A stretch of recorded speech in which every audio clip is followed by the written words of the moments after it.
Hey, what's going on? You know who it is. You know what it is. All right, you guys, peep game. I wanted to do this video. I hadn't had a chance to talk about this, but I just wanted to do sort of like a random video about this individual because I really think this dude is a clown. And, the thing is about him, he one of them smug clowns too. At the end of the day, pretty much a, privileged, wealthy punk, never had to work for anything in his life, came with money, born into money because, this guy's dad was a world renowned actor, nominated for Oscars multiple times, won back to back Oscars.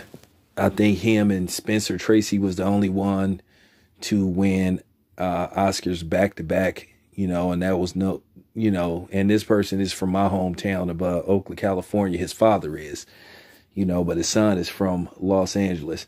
And I'm talking about Chet Hanks, son of, Tom Hanks. It's funny, just around the industry, people really don't like him. They just do not like this dude at all. One, he's smug and he tries to be, he tries to talk slick when he does interviews and stuff. And he's one of them, white boys that think because he has a baby by, a black woman, he can say certain things, he can speak on certain things, and he really ain't got it like that.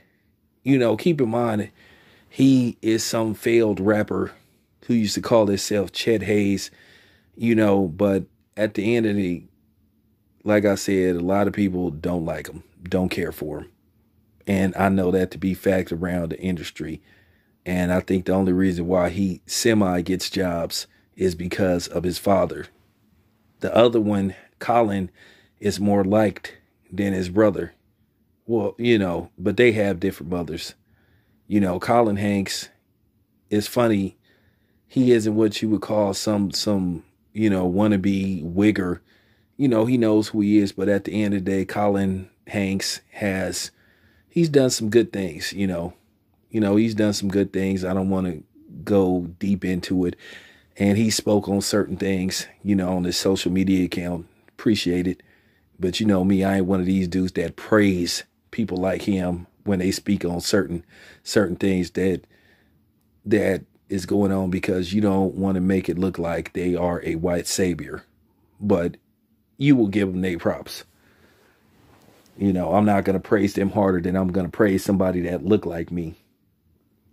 You know what I'm saying? At the end of the day, to a certain degree, they should be speaking on injustices, because for the most part, they caused a lot of the injustices.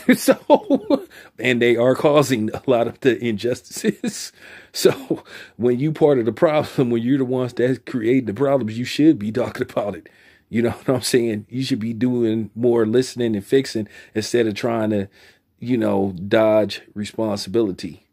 But nevertheless, let me get back to Chet. Over the years, this dude has just really made people look at him sideways for just, saying stupid shit. He had a stint on Empire. I don't know what he got, in the can now. That's in the can, that mean upcoming projects. That's an old saying for what projects you got coming out, film projects. But I remember a while back, I cannot remember when it was. It was a little while ago. It's like it was a little while ago. And I remember he came under fire, when he was on YouTube, barking that N-word like it was going out of style. And then just like a typical white person, like the Iggy Azaleas in the world and a couple of other people, they trying to call themselves, trying to justify and come up with their own ideology why they can say the N. Oh, it doesn't mean, And then what made it so bad, he brings out some handkerchief head display nigga, and say, see, this is my black friend. He doesn't get like, well, fuck your black friend. your black friend is a weak coon bitch. But he came under fire and people was roasting him about it like, hey man, do you know who your father is? You know, and from what I heard, him and, you know, his brother Colin don't get along very well. I kind of heard they don't like each other.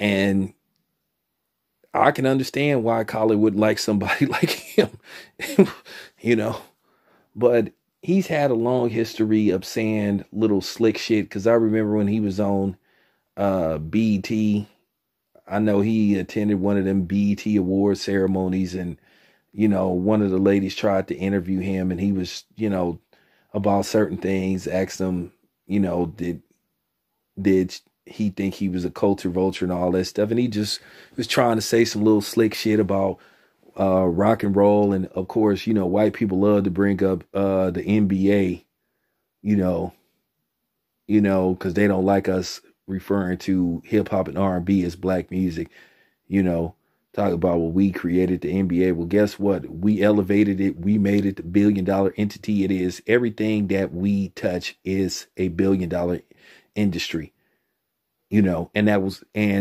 that includes hip hop. Hip hop would have been a $1 billion entity without the white boy. Hip hop would have made it with or without Eminem.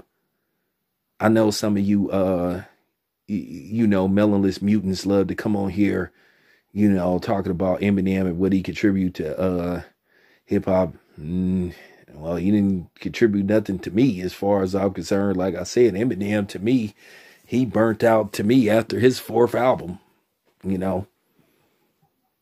So, you know, it is what it is.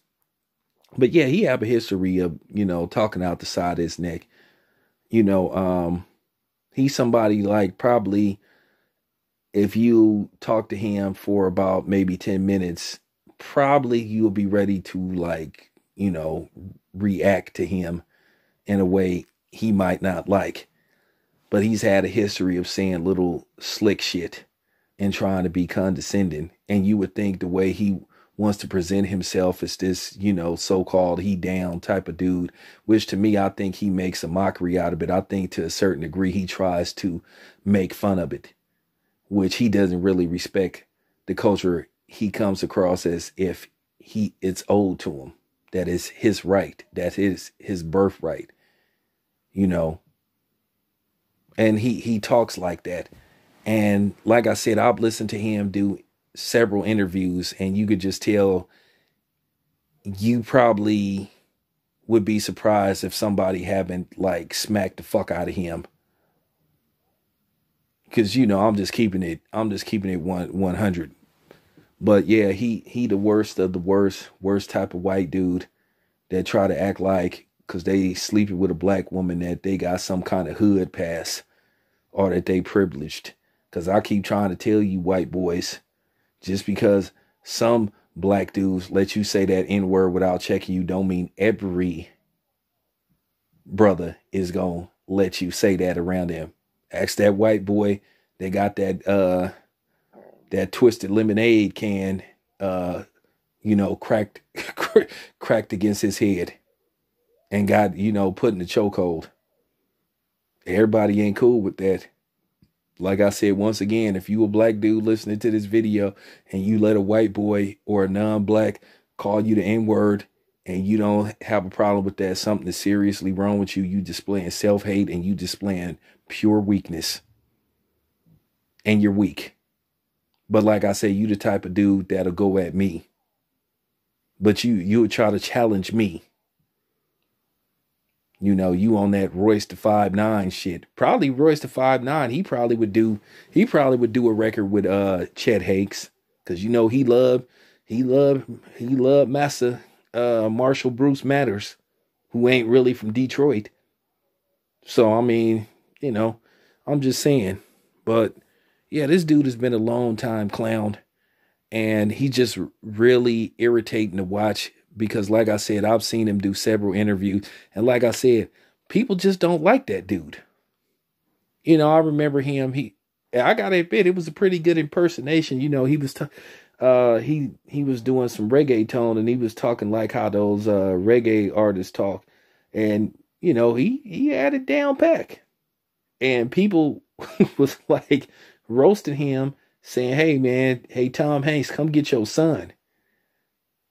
Because people see, the hate in his heart. Because dude is a hater. He not really for the culture. He really is a vulture when it comes to it.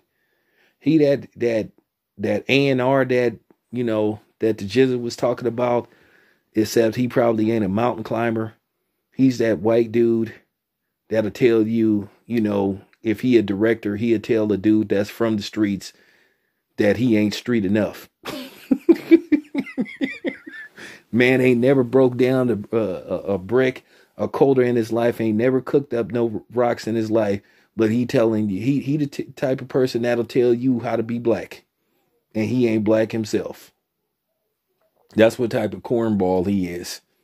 But for real, I just wanted to make this video, because I just wanted to talk about him because I feel like roasting people. But yeah, like I said, Chet Hanks, he get, the middle finger because he is a real clown. You know what I'm saying? Like, for real. I wish these white boys like him would stop thinking they got some Negro black community fake street cred card. Because like I said, at the end of the day, some of the problems is you black dudes and black chicks, because y'all be okaying and giving these clowns the stamp of approval. So, I just wanted to put that out there. But yeah, I really do believe Royce da 5'9" would do a song with him, and he probably would let him use the N-word. But Royce only have a problem with people that ain't named, Marshall Bruce Mathers saying the N-word, and he loved to call them racist, but he won't call Eminem racist. And before any Stan come on here talk about, well, he made them songs a long time ago, you need to move. Don't tell me what the fuck I need to do. Is y'all moving on from, dude losing the presidency? Y'all storming the White House and all that shit and the Capitol building. So stop it. It's your boy Town Biz. I'm out.